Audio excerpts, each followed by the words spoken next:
ፈጺምካ ምኽንያተይ ከይደለኻ ከፍቅረካ ኣነ ከይተጸበኻ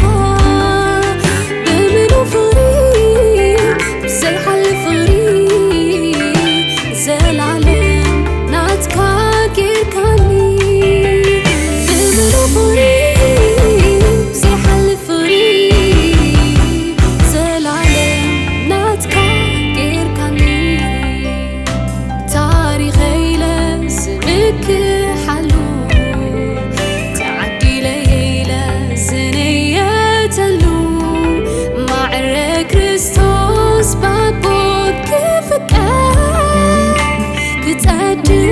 ኣብ ሰማያት ክቕመጥ ኣምላኽ ናተይ ኣቦት ክኸውን መንፈሱ ኣብ ውሽጠይ ክሓድር እዚዩ ኮይኑለይ እዚዩ ታሪኸይ ናተይ ዝብሎ ገለ ነገር ዘይብለይ እዚዩ ኮይኑለይ እዚዩ ታሪኸይ ናተይ ዝብሎ ገለ ነገር ዘይብለይ